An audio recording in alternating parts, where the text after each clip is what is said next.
million movie won't be seen tonight, so we can bring you a very special episode of The Gen X Files. Welcome to The Gen X Files. I'm Jim. I'm Adam. And today's show is all about Stand by me. Stand by me. Oh, stand by me. Okay. Won't you stand now? Take yourself back to 1986. January 11th, the Gateway Bridge in Brisbane, Australia. At this time, the world's longest pre-stressed concrete free cantilever bridge is opened. Yeah. I mean, super cool. It's a bridge. Yeah, man. Let's bridge the gap. May 25th, hands across America. At least 5 million people form a human chain from New York City to Long Beach, California to raise money to fight hunger and homelessness. I remember that. We weren't a part of it. I do kind of. Like, I remember there being commercials, and then I think it happened, and I was like, oh, okay. Is that where that song, Hands Across the Water, Hands Across the I'm pretty sea. sure that was from the 60s. I don't think that was 1986. Well, maybe they used that song. Probably. August 19th, 2 weeks after it was stolen, the Picasso painting Weeping Woman is found in a locker at the Spencer Street station in Melbourne, Australia. Yeah, I couldn't fence it. It was too hot. So Somebody I put it in a locker, and I was like, it. I'm going to get back to the States, mates. A lot of Australia in 1986. So 3 days later, August 22nd, Stand By Me is released to box office success. Yeah, it was actually, the funny thing is that the studio had cold feet about it, and it was supposed to open in like 2,000 screens, and they ended up only opening at like 300. Wow. Didn't open on the East Coast at all, just opened on the West Coast at first. Well, the East Coast hates childhood. Apparently. So it was good.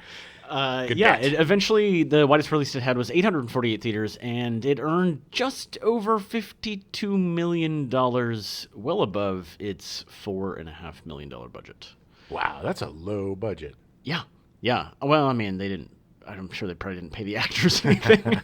Bunch of kids. But that was part of the problem that the studio had, was that because there wasn't names in it, they were afraid that it was going to not do as well. Which it did in the first weekend, essentially. It did or did not do as well? It did. It did much better than they were expecting. Well, good. That's always a good story. Yeah. So, Stand By Me is based off of a Stephen King novella. Right, which they didn't really publicize very much, the Stephen King connection, when they released the movie. Yeah, because up to that point, the first movie he had released based on his work was Carrie, which was, 76 or 77, something like that? Yeah, I think late 70s. Yeah. And then The Shining, of course, and Firestarter, Cujo, Cat's Eye. Cat's Eye, I think, was after. I think that was 87. Really? Uh-huh. Huh. But even before that, it was there was like the TV stuff with Sam. Essentially, everything he had written had been developed and adapted. Right. The body and the novel that it was from, different seasons, was very different from the rest of Stephen King's stuff. I read that novel with a friend. We were in the back of a pickup truck driving to Texas to move his mom back to California. Oh. Ugh, one of the worst trips I've ever been on in my life. His dad was like 150 years old. He was driving this truck, and like everywhere he would look, he would steer. So if we were up in the cab, we would have to grab the wheel. He'd be like, look over there, and then I'd be like, no, Pops. Because he called him Pops. And Sounds terrifying. and so we were in the back of this crappy big old Ford pickup truck, and we had a couple of sleeping bags or something, but still, it was like a ridged bed. Mm-hmm. So anywhere you sat just hurt your butt because it was ridged, you know? There was pillows in the sleeping bag, you know what I mean? Yeah.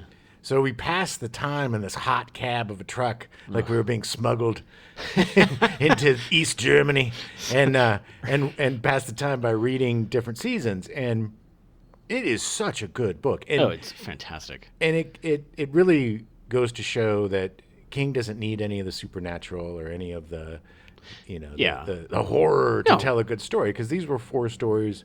There's a little bit of the supernatural in a couple of them, but for the most part, but not a lot. Yeah. The other 3, there's 4 novellas in different seasons. If you never read it, came out in 1982. There is Rita Hayworth and the Shawshank Redemption, which of course was made later into Rita feature. Hayworth. Yeah, Rita Hayworth, by Frank Darabont, which of course was a huge. A lot of people think that's his first, Stephen King's first, like, oh, he can do stuff that's not horror, but I think The Body and Stand by Me proved that otherwise. Yeah, and The Running Man. Well, that's the thing is that, and this is a little more King nerdiness, but like it feels very much like if Richard Bachman, his pseudonym, he had been written like The Running Man and some other stuff under Thinner and things like Rage, that. The Long Walk. Long Walk is my absolute favorite. If those had taken off, he probably would have released this as Richard Bachman, is my guess. But because it's much more in that vein, Yeah, maybe. But from Yeah. what I've read, it's just he wanted to kind of get out of being pigeonholed. But that's part of the reason that he did Richard Bachman was because he couldn't get the stuff published that wasn't horror and that wasn't Well, supernatural. also, because he just wrote too fast, and his publishers were like, "We can't have you competing against you, buddy." You're literally releasing a new novel every 3 months. What are you doing? And the Bachman books didn't get much of a response, but that's kind of what he wanted. He didn't want any sort of big push. Yeah. He just wanted to see what happened with them, and they did okay. Yeah. I mean, they were fine. But when of course once people find out it was Stephen King, then they sold much better. But Running Man is such a. I mean, it's 180 degrees different than the movie. Read that book. It's talk about an interesting dystopian future. 2025 coming up in 3 years. The Long Walk and The Running Man are two of my favorite Stephen King novels ever. Novellas. Those are very short.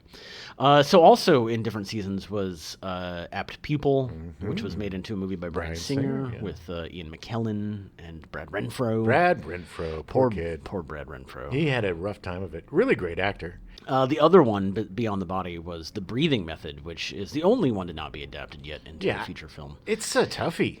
Yeah. It's a tough one. It's definitely the most out there of the four of them. I mean, the ending is really... It's crazy. There is Scott Derrickson is working on The Breathing Method. He did The Exorcism of Emily Rose, Sinister, and most lately, Doctor Strange. And he's not doing Doctor Strange 2, which they're having because they wanted to be more horror based, and he said no, and so they hired Sam Raimi. Oh, Sam Raimi. Yeah. I mean, if anybody could do it, he can do it. I mean, the main thrust of the story is the climax. Yeah. Of her giving birth in a very peculiar way. I won't spoil it for you, but I'm really curious to see what they do with it. Yeah. So far, the track record's been pretty good with different seasons. Yeah, Apt Pupil's the only one that, and I need to see it again. It's been a long time, but it's the only one that didn't really grab me. It's rough. At the beginning. I mean, it's a rough story. Look, it's about a kid meeting it's Ian McKellen's performance is grisly, baby. Yeah. It's, and Brad Renfro, too. I mean, it's an uncomfortable movie to watch. 100%. Yeah. About, Nazi worship or whatever. Yeah. It's a little too precious. But it just shows. I don't know, man. You should watch it. I'll watch it again. I definitely will. Not a huge fan of Bryan Singer, but I do really like that film of his. And that was, I think, one of his first, wasn't it? Yeah. It was one of the first couple that he did. Back when he had constraints. Some directors need constraints. So The Body was set in 1960 Maine. The film, when it was adapted, they changed it to 1959 Oregon, but I think only because they were shooting in Oregon. But why 59? I don't know. I think that was a Rob Reiner thing. Like, I think that I don't know if that meant more to him or something. Maybe that's when he was that age. Or yeah, but it's quite possible. But it's a very autobiographical. Oh, it's yeah, one of the most autobiographical stories that King has ever written. Oh, yeah. And in his top 5 of his favorite stories. Yeah, Rob Reiner actually said during an interview that after Stephen King first saw it, he had to excuse himself for about 15 minutes, and he went to the bathroom and came back and was essentially just like, you've captured my childhood. Yeah. Yeah, you nailed this book. Yeah. He at that time it was his favorite adaptation of his work. Still in the top 5. Yeah. So pre-production, they decided to buy, because God knows everything that Stephen King made was purchased and made into something. Bruce A. Evans, a producer, writer, sent a copy of The Body to the wife of his friend and writing partner, Reynold Gideon, in 1983. Reynold, yeah. Reynold is a name. Yeah. Okay. Reynold Gideon. Both Gideon and Evans quickly loved the novella. They read it and they said, okay, we got to adapt this.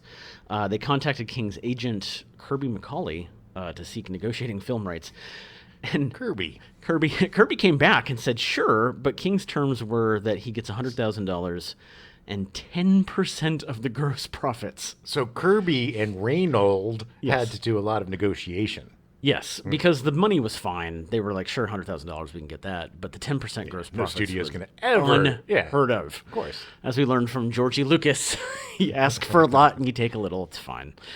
So Evans and Gideon pursued an established director to help them sell the project, and that established director was Adrian Lyne. Oh, yeah. Very, very famous director at the time. Had done 9.5 Weeks.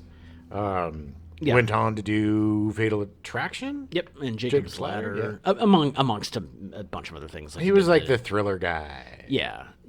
Lyne was in, and so they shopped it around, and every single studio turned it down except for Embassy Pictures. Yeah, well, I mean, it was a tough sell. It's a period piece about kids finding a body. Come on. I mean, essentially at that point, especially during the 80s, everything was star driven, and you could only cast children, and there were no kids that were pulling in Eddie Murphy money. So it's a much harder sell. Embassy spent 4 months negotiating the rights with Kirby, settling on $50,000 and a smaller share of the profits to ensure that the movie got made. Evans and Gideon spent 8 weeks writing the screenplay, and Embassy was, unfortunately, unwilling to meet Adrian Lyne's salary. He was asking for a lot of money, apparently. I could not find the actual number. $8 billion. $8 billion. He really wanted to direct the movie, but he promised that he would have a vacation following the production exhausted. of 9.5 weeks. He was exhausted. He needed. It wasn't a vacation. It was like he needed to. He just needed to not die. Yeah, exactly. It's like some of those guys, they just go, go, go, go, go. Yeah. And once the production wraps, everything hits them like a ton of bricks. Yeah. That's why it's like, they were hospitalized for exhaustion. It's like, well, if you're not drinking water and you're working 15 hours a day, you can get hospitalized for exhaustion. And the fact is that being here and having worked in Hollywood, like when things are hitting, you don't stop. Like you're afraid that the next thing's never going to happen. So and rules are malleable. Yeah. I worked once for Roger Corman on this low budget movie, and the last day was 21 hours. Oh yeah. 21 hours wafting black smoke. Yeah, I worked on the first season of House, and TV production's even worse because they know that on that Friday they can go as long as they want because all they need is a 24-hour turnaround. So, God, man, there were days where I'd be working till like 9 a.m. on a Saturday morning. Yeah, I mean, you get paid well. Yes. Not by Corman because I was an intern, but you get paid well on, if you're working the money was good. Still, it's not just, I mean, a lot of movies for the actors are just kind of sitting around in your trailer until you come out and say 2 lines and then go back to your trailer and play video games or whatever. But some movies are just monsters, nonstop. Yeah, absolutely nonstop. So Lynn said, "Hey, that's great. I'll totally direct the movie, but I'm not going to be able to do it until the spring of '86." And they wanted to start shooting the movie long before then. Nobody wanted the movie. Nobody cared about the movie. But as soon as somebody's like, "Hey, I'm going to die. I need a couple of months," they're like, "No, we got to make it now. We didn't want it, but we have to make it right now." Yeah, exactly. That's Hollywood. Hurry up and wait. It's the executive mindset. Yeah.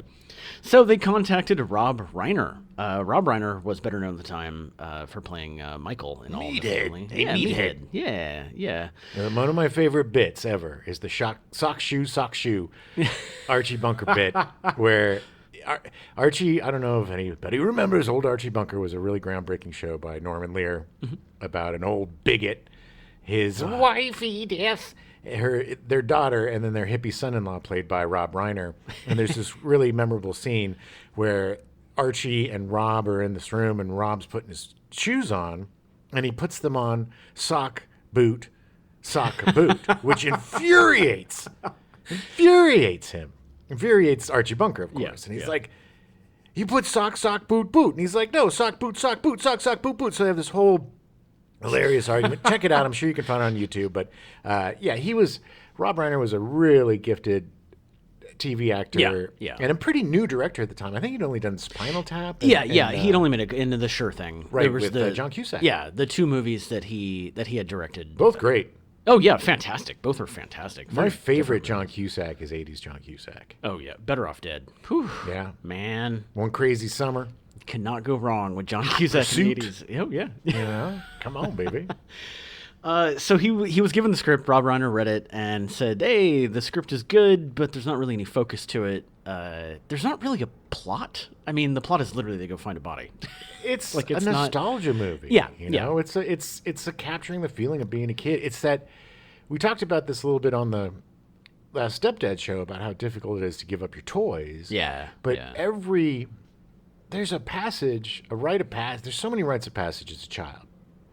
And some of the hardest ones are going from grade school to middle school, and then middle school to high school, and then high school to college, because you're going to lose a lot of friends Yeah, with each yeah. chunk, right? Yeah. So this really captures that last bit of magic before Yeah. the change happens. And also that prepubescent time, there's nothing more important than your friends, man. Oh, yeah, It is so yeah. dramatic. You remember getting in fights with your best friend and storming off, and you wouldn't talk for 2 days, and then your parents are like, where's Ricky? He's like, Ricky's dead to me, man. You know, and no more encompassed by the scene in Stand By Me when Gordy gets tricked into shooting the gun. Yeah, at the beginning. Yeah. And River Chris, Phoenix, yeah. Chris is like, you know, thinks it's really funny. Gordy's like pissed. He's like, I didn't know it was loaded. Come on, I was just. And he's like, you swear? He's like, yeah, I swear. You swear on your mother? Yeah, of course. Yeah. You swear on your mother's grave? Yeah. Do you pinky swear? Which is worse than your mother's grave, apparently. You know, Yeah. but it's so true. You're Yeah. just like, swear to God to me. Swear to God to me Yeah, that you yeah, didn't do yeah. this. It's like, it's so dramatic. I love it, man. You forget how 12. dramatic. Yes. You're 12. Yes, and it's just like, swear to God. That was one of my favorite lines. Was at the end when they're all leaving, and Chris looks at Teddy and is just like, "No hard feelings," and Teddy's just like, "Of course not, man. Like, of course not." And it's like, Give me yeah, some skin, you baby. just get over that. Just get over it. You're Yeah. 12. I feel like around that age is when it's you making your own choices. You know, like you're being raised, you're being told what to do. This is the first time where you have a choice of who you can hang out with and who you want to be around. Yeah. And it's important, you know, as a young Well, kid. then back then, too, and I don't know how it is now, but, you know, you got to run around and play with your friends, and that was your world, man. And Yeah, it wasn't really about girls then. No. You know, I mean, there were crushes and stuff, but it wasn't, you know, Didn't really understand what girls meant. it wasn't like high school where it's all about, you know, touching boobies. But, or wieners, let's be fair. Whatever you want. Whatever you want to touch, baby. We're very inclusive here. But yeah, I mean, it is such a crazy time, man. Yeah, Because yeah. it is just you and your buddies against the world, and you swear, you have your secret swears. You're like saying the F word, Oh yeah. S word, and how they smoke and stuff. You do all these these little secret things that you think are like adult like that you don't really like. Because nobody likes smoking when they're a kid. No, You it's know, terrible. nobody likes It's beer or anything awful. when they're a kid. It's all But awful. you do it because it's like, You have to. ooh, You yeah. got to prove you're an adult. It's taboo. It's all part of the process, baby. So after Adrian Lin withdrew from the project, he finally officially Rob Reiner signed on to direct in September of 1984. Reiner said that he identified most with Gordy. Like Gordy, the Will Wheaton character, was like, I see a lot of myself in him. Well, that was Stephen King's. That was Stephen King essentially, yeah. Which makes sense because, you know, Every artist is going to yeah. Well, of course you. identify with Gordy. I really identified with DeChamp, Corey Feldman's character. I really feel like I identified with being insane and wanting to murder my father. Actually, no. Well, But honestly, you know, for me, I did identify with. There's something in all of them. exactly. right? Same. I mean, Yeah. I was the chubby kid growing up, but I still identified with Gordy and Sure. identified with Chris and Yeah, like because you know, everybody hates their dad at some time, and everybody's the bad kid at some time, Yeah, and everybody yeah. gets accused of something they didn't do, or I mean, if you've lived any sort of a rich life, then there's a little bit of all that. Yeah, I was the fat kid that got teased for a little while. You know, it's like as many different children as you can be is better for your childhood because you experience so many things that it makes you more well-rounded as an adult. Yeah, it's a lot of you trying to figure out who you are and who you're gonna be By copying everybody by else. literally doing everything everybody else is doing. Not anything different because you don't want to be weird. It's very true. It's very sad. But the nice thing about Rob Reiner identifying with Gordy is that he suggested to the writers that they focus more on Gordy and make it more about Gordy. Sure. Which the book is not. The book is it focuses on all of them pretty equally, although it's all from Gordy's point of view. Gordy's adult point of view. But so they focused more on that. They did rewrites and got a new script in December of '84. And Embassy said, yes, let's do it. This is perfect. Finally. Yes. And by this point, they could have had Adrian Lyne. That's true. They had just waited literally another month. It's the Tom Selleck as Indiana Jones situation where if you it all could have worked out if people weren't just such jerks. But I mean, granted, I don't know Adrian Lyne's work as well as I should. I know 100%. I definitely watched his stuff. Do not think he should have directed this movie. Right, okay, that's where I'm at. Like 100% Rob Reiner was the right guy to is do. the reason this movie did as well as it did. I mean, Rob Reiner was able to get the performances that were 100% needed by all the kids. Right. And that goes with Kiefer Sutherland and all the toughs, Yeah. And the relationship with John Cusack and Will Wheaton, all of that stuff. Yeah. If any of that was cloying, if any of that stuff was saccharine or BS or, was written or acted poorly, then the whole movie falls apart. Yeah. If you don't believe, love, and care about these kids, then you got nothing. And as much as I think Adrian Lyne is a really great director, or Lyne, I'm not really sure how you say it. I always call it Lynn. So did I. We're just going to say Lyne. Adrian, give us a call if we're messing up your name. But he is great at... Fatal Attraction is an amazing movie. Yeah. It's one of the best thrillers ever, Yeah. especially like a relationship. I mean, there's a reason why everybody uses Fatal Attraction as the go-to for a bad relationship. They boil a damn bunny on the stove. But I don't think that necessarily his type of directing would have translated as well Right, because he's right. a bigger, more suspenseful, It would have been a very different movie. probably darker. I Yeah, think. yeah. I would agree. I feel like it wouldn't. Yeah, it definitely would have been better in certain ways, or accentuated more. Because I think the older bully kids probably would have been more defined. Maybe. and probably focused more on that.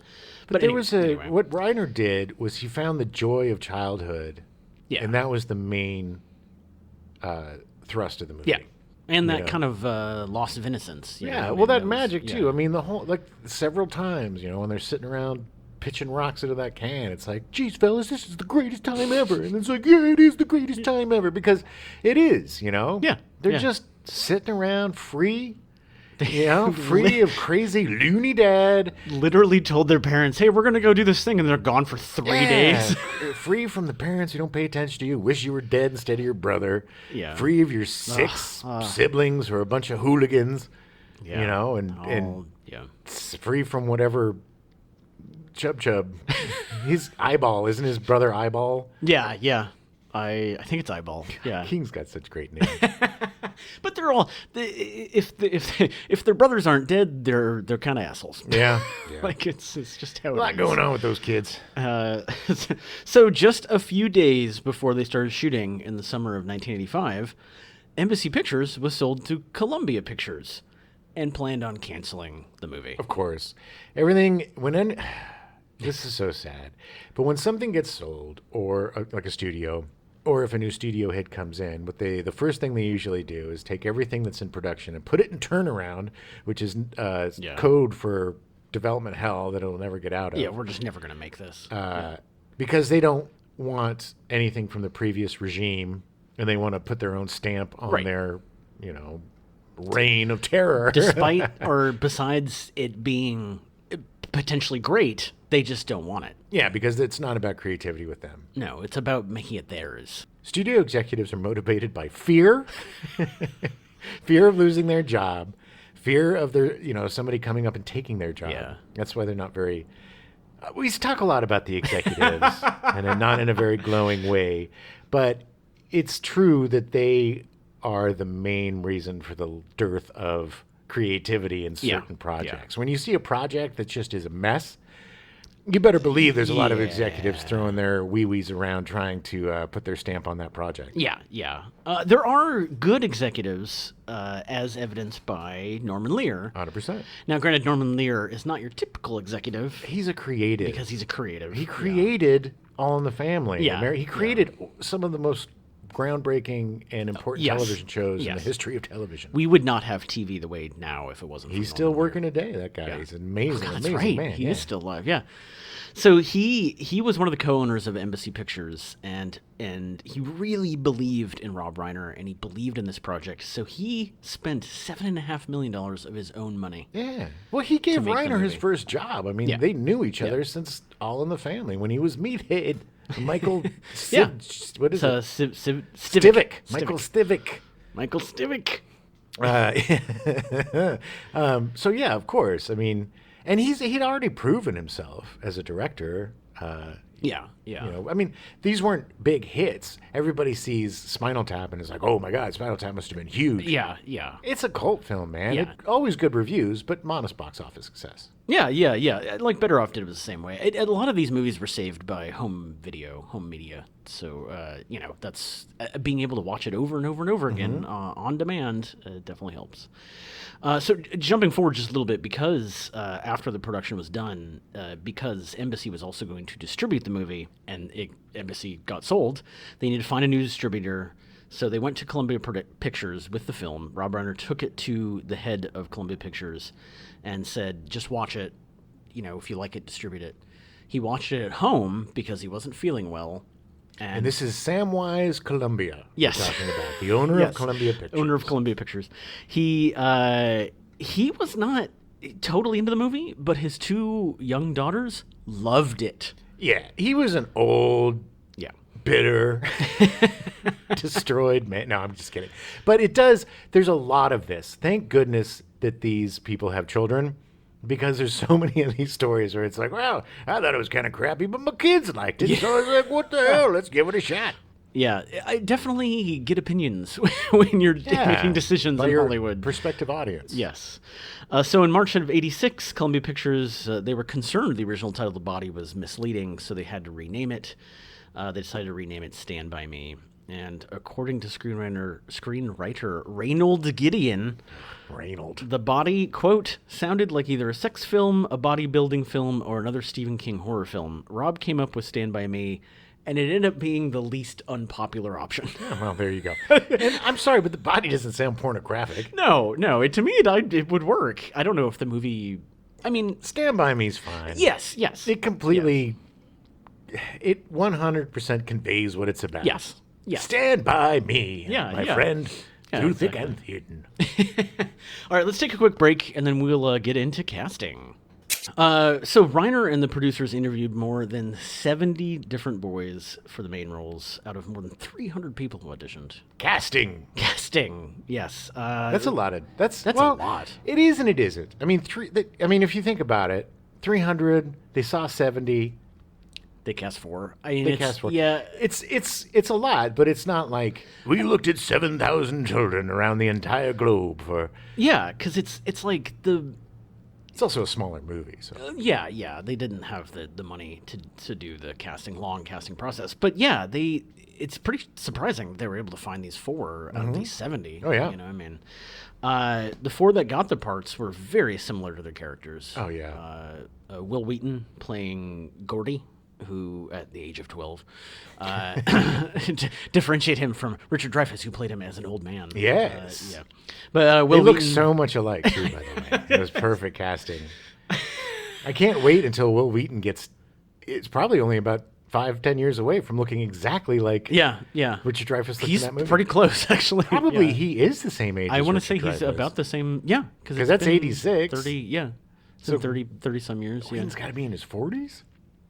Yeah, I think Holy moly! I think he's in his mid-40s now. Yeah. Wow. Yeah. So he's probably older than Richard Dreyfuss. Probably was. Yeah. He did the part. Will Wheaton. He was still doing a lot of cocaine at that time. It was weird. Actually, I don't know if he still was doing cocaine at the time, so I don't want to.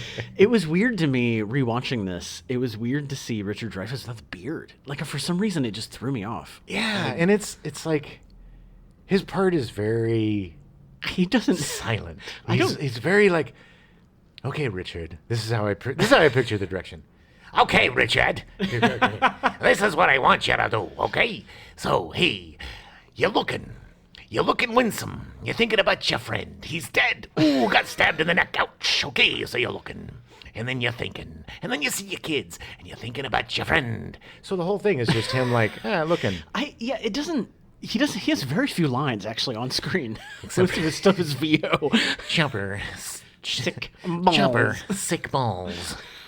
Most of his performance is VO, and literally just staring off into this. He doesn't have the most attractive voice. He does. That definitely got worse as he got older.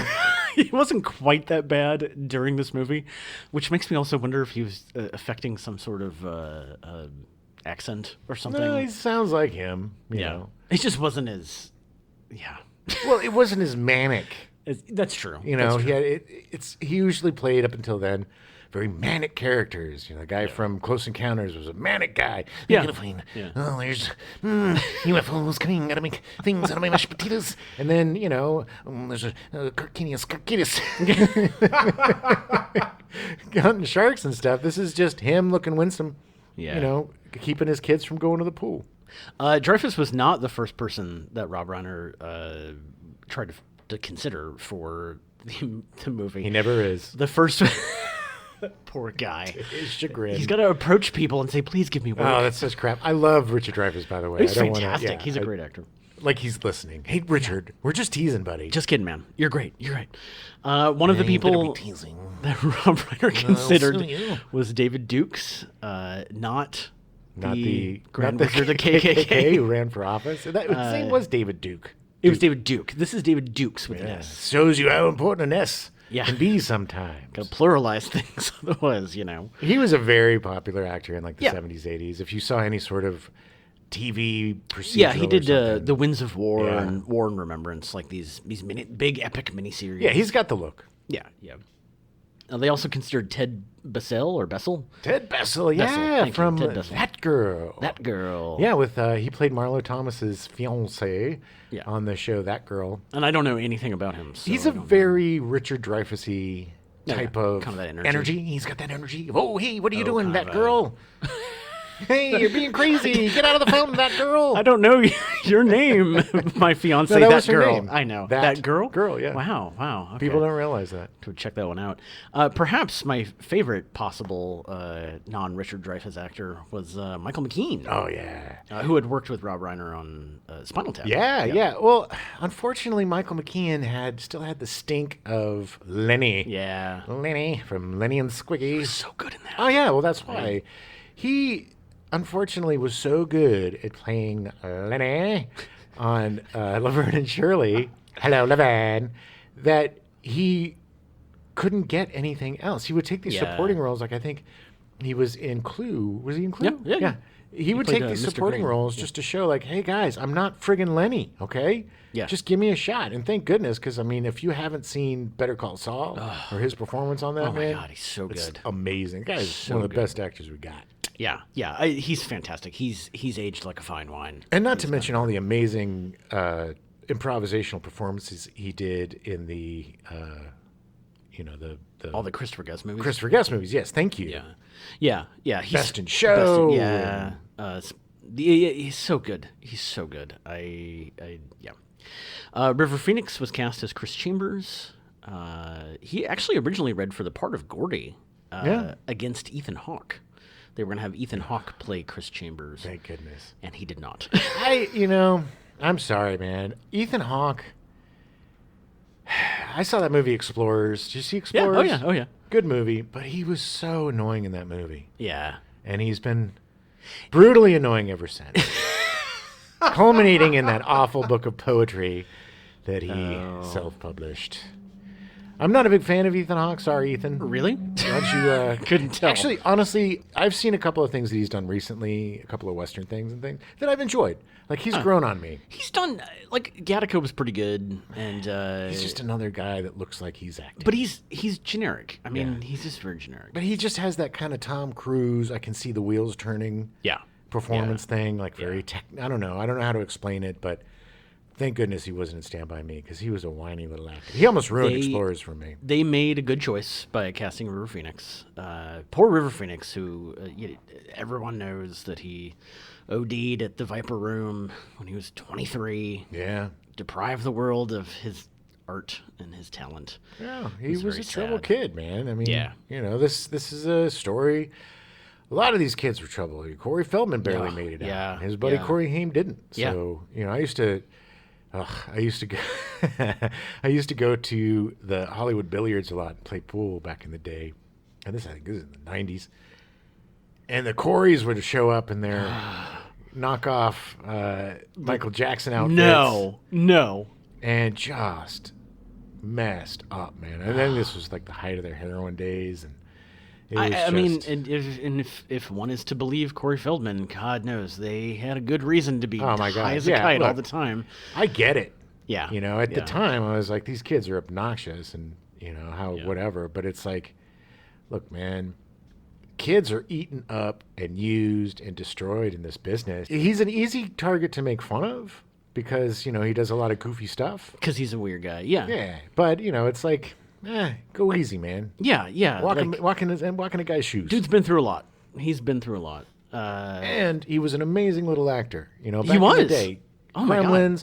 God. Goonies. Oh, man. And playing, do you ever see the Friday the 13th movies with him?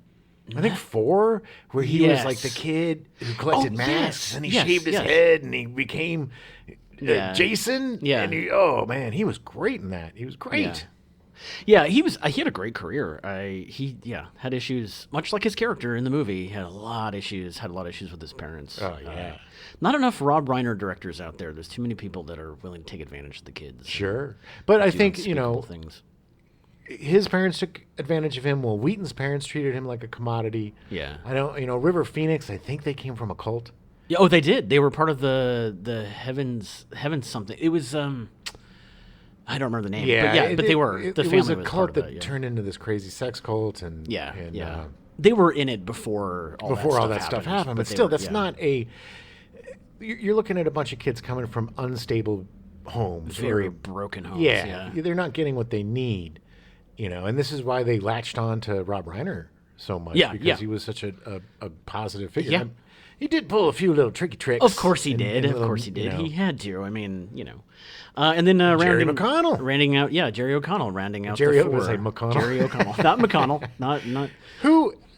He seemed like a jolly. I don't think he had. I don't think he did either, but it fits his character because his character didn't really have any issues. Yeah, he was just that kind of chubby kid who was made fun of because he was considered quote unquote fat. Oh my God!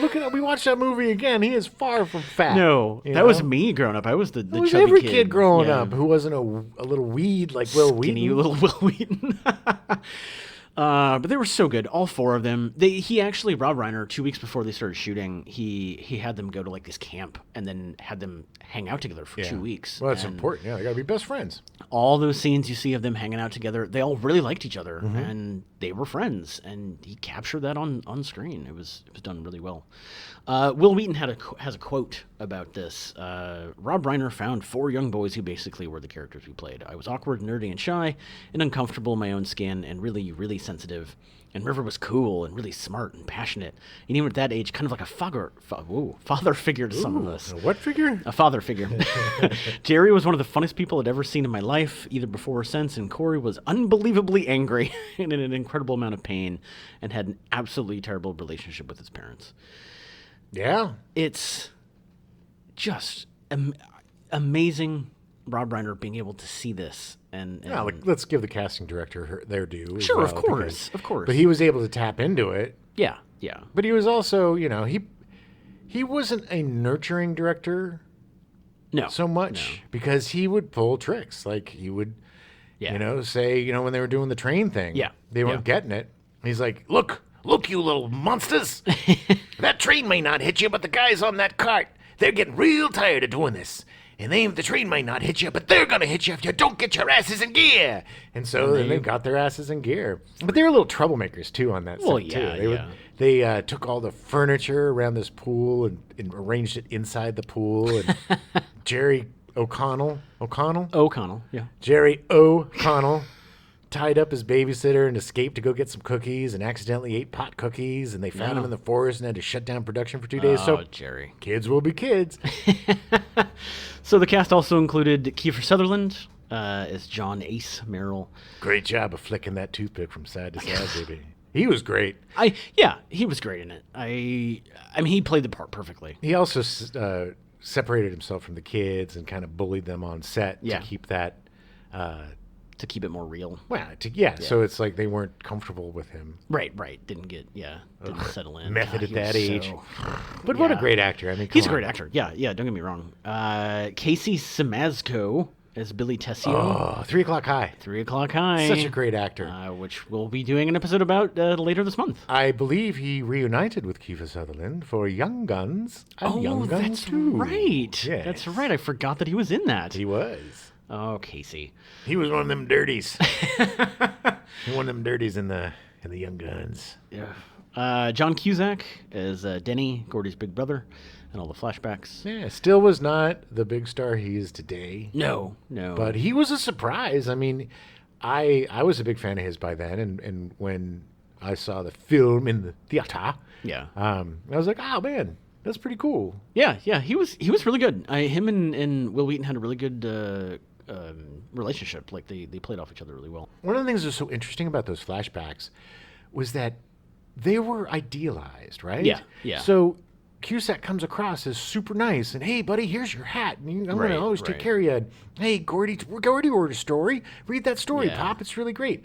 And you think, wow, man, his brother was so nice.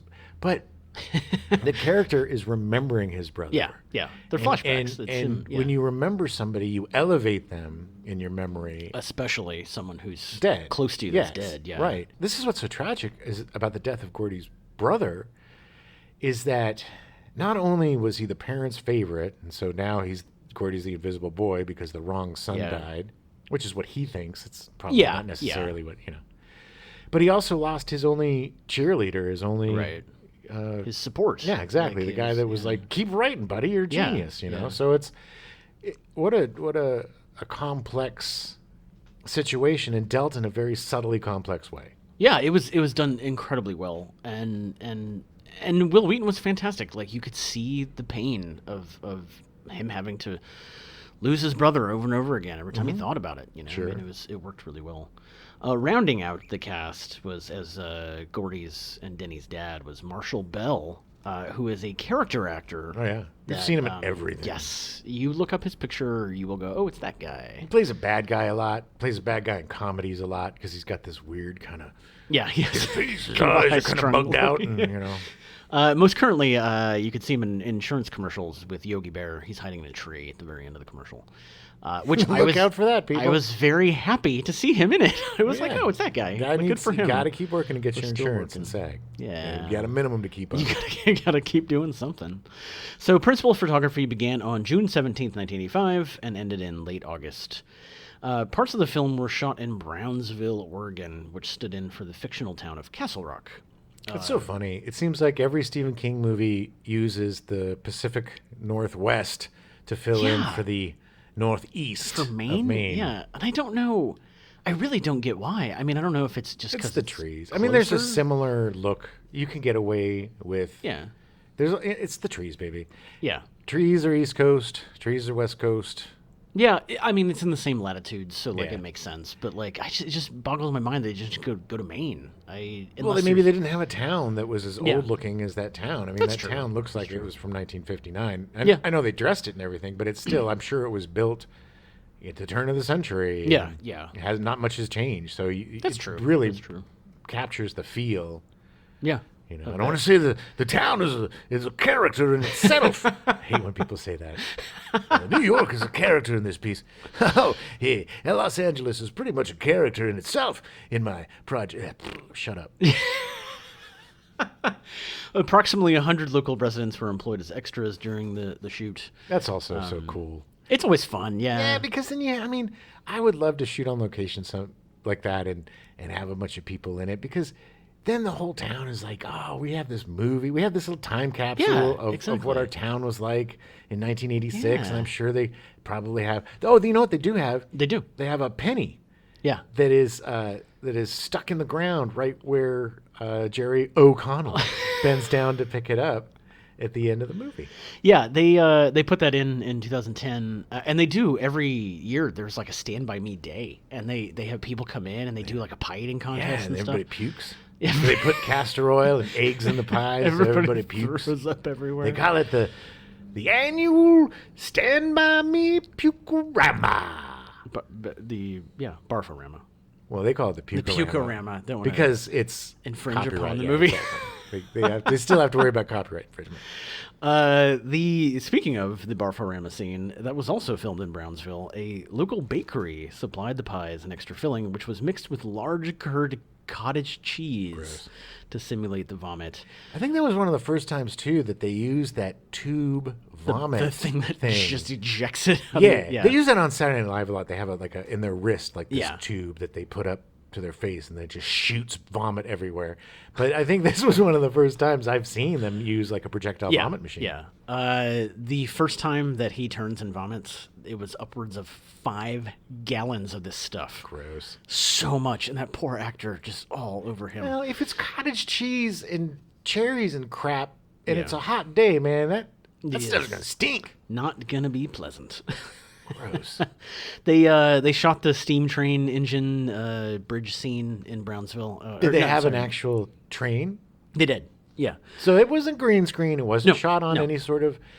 I'm just telling these people. Yeah. That was all practical. Yeah. It was all practical. And the way that they kept the kids from potentially getting hurt is they used a telephoto lens, which would compress the focal distance, Right. so it would look like the train was much closer than it actually was. And they also had 4 little female stunt performers with close cropped hair to double for the kids in like the running stuff. And they put Plywood down. so they could actually run run across and it. say, because if you've ever run across a train trestle, there's gaps, baby. It's Those railroad ties yeah. are not close together. no, nuh-uh. Yeah, and eventually they did have to. It took them a week to shoot that whole sequence, and eventually Rob Reiner did have to yell at them. Don't smoke. Don't have any cigarettes at all. Yeah, smoking is bad. Rob Reiner was a huge anti-smoking proponent. He still is. Oh, really? Yeah. Oh, I didn't know. Oh, that. I man. didn't know. Just about every single anti-smoking law that's been enacted in California was started because of Rob Reiner. Wow, really? Yeah. Wow, I used to that's crazy. hate him. But now that I don't smoke anymore, I'm like, okay, good job. Now he was so anti-smoking that the kids were smoking cabbage leaves Oh, wow. in the That must have been really gross. Yeah, it was disgusting. But he, did not want the kids anywhere near tobacco, anywhere near nicotine. There's this great scene where the kids need to cross this pond, and River Phoenix takes a stick and plunges it into the pond and is like, it's not even that deep. And they take 3 steps and gloop, They fall. drop down in, and they end up fighting, and it's a really funny scene, Wrestling. and it's great, and then culminates with them finding out that they have leeches. Leeches all over their bodies, and poor Gordy's got this giant leech on his testicles and passes out. They had made this pond on a set to shoot in. Yeah. But they left it there and didn't use it until the end of the shoot. So Oh, so they built it and then it didn't get used for a long time. so by the time they got to it, there were bugs Ugh. and worms. I'm sure the it raccoons had gotten stank. to Ugh, it. ugh. And it was according to Corey Feldman, it was absolutely disgusting when they actually got around to doing it. So they didn't really do anything to to keep the kids safe. They just created their own stagnant, nasty, And then they bug-filled germ all get diphtheria. goop. Yep. Ugh, that's so gross. That is so That's what gross. killed River Phoenix. Unfortunately, everybody said it was drugs, but it was the death pool from Stand By Me. Stand By Me. It just took 7 years. Exactly. But I think everything else was pretty much shot on location Yeah. in that movie. Yeah. I'm pretty sure that most of it was shot around Brownsville in Oregon. Just gave it such an authentic feel, and it was Oh, yeah. just the train tracks and the walking and the camping and the hiking. It's just such such a childhood adventure. Yeah. I had forgotten that they were literally out there for like 3 days. 2 days. 2 days. I thought they went through 2 nights. They didn't go through 2 One nights? night. 2 days and a night. Okay. I guess that makes sense. Because it's summer and they're not in school. They're just about to go to school. They were just about to They're go to about to school. enter junior high. About to go to junior Everything's high, going to yeah. change, baby. They're That's going true. to, hey, Gordy's got to go to the smart classes. No, yeah. Gordy's not going to go do the dumb classes, and Chris is going to make sure. Because you know what? Chris wishes he was his dad. And if he was his dad, he wouldn't be taking them dumb shop classes. It's true. That is true. Chris was very concerned. And that's just like, that's the thing too, is these kids really cared about each other. Yeah. A lot of directors and a lot of films capture the kind of superficial friendship, ragging on each other and, Yeah. that kind of thing. Yeah. But it's really, really difficult to get the actual emotion of childhood correct and the core of childhood friendships correct. Yeah. Feel genuine. Like Exactly. Yeah, yeah. And the way to achieve that is to realize, as we talked about, just how unbelievably important your friends are at that age.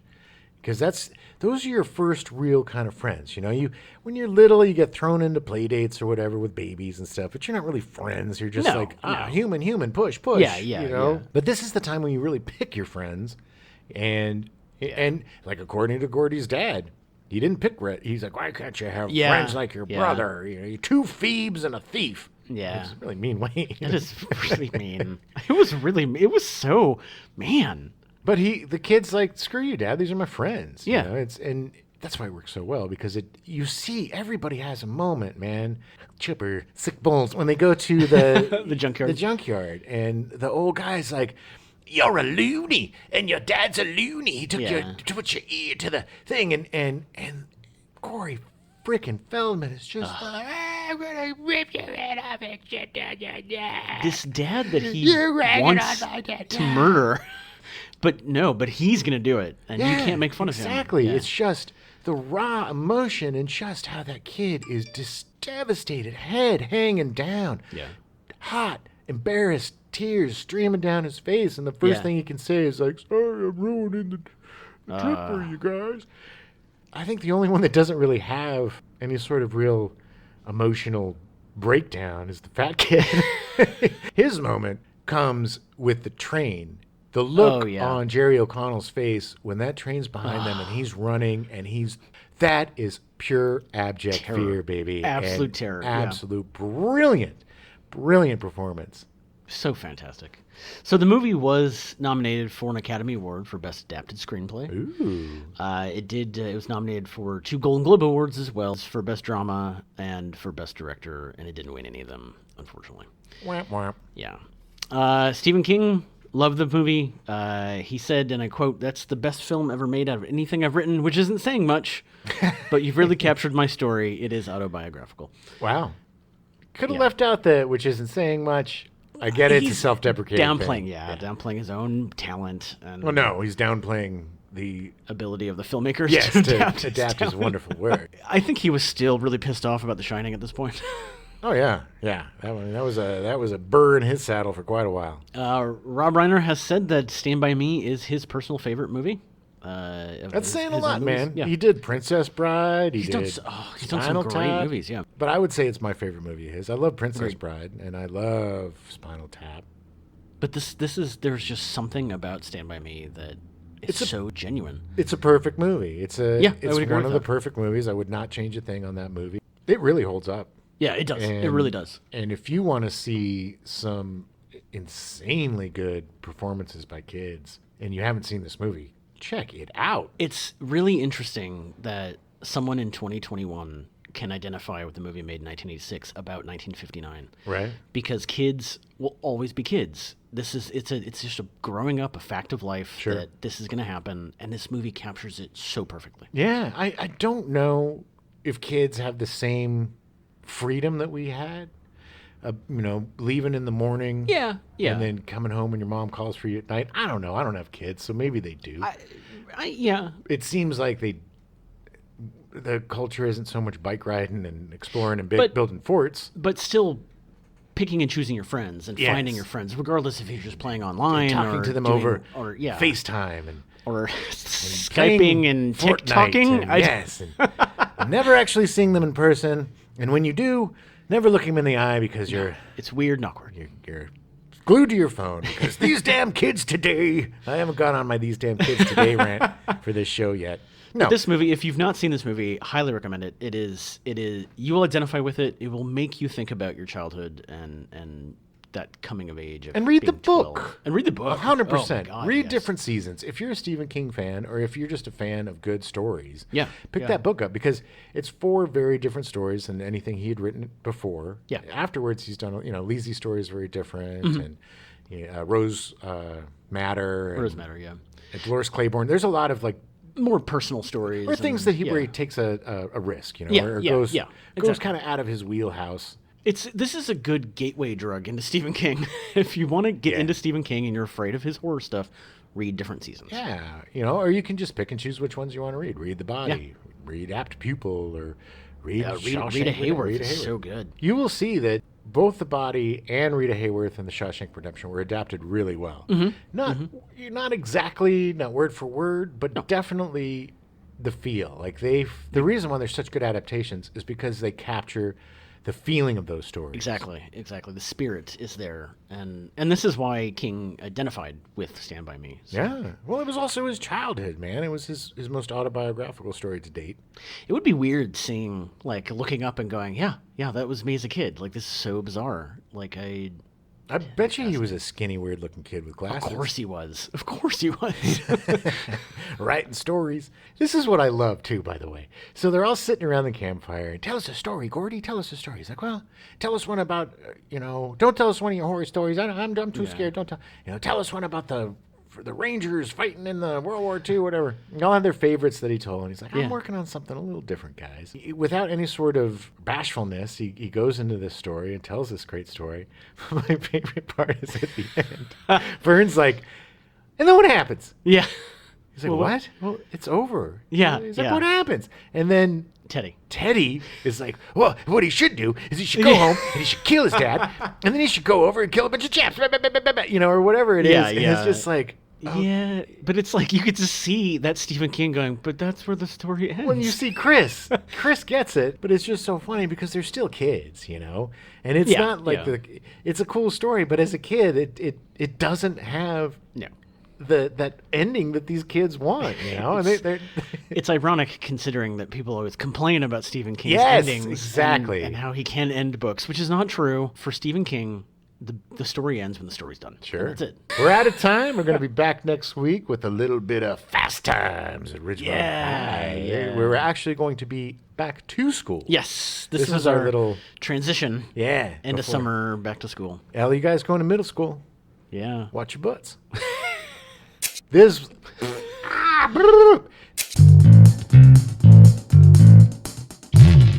We now return you to your regularly scheduled programming.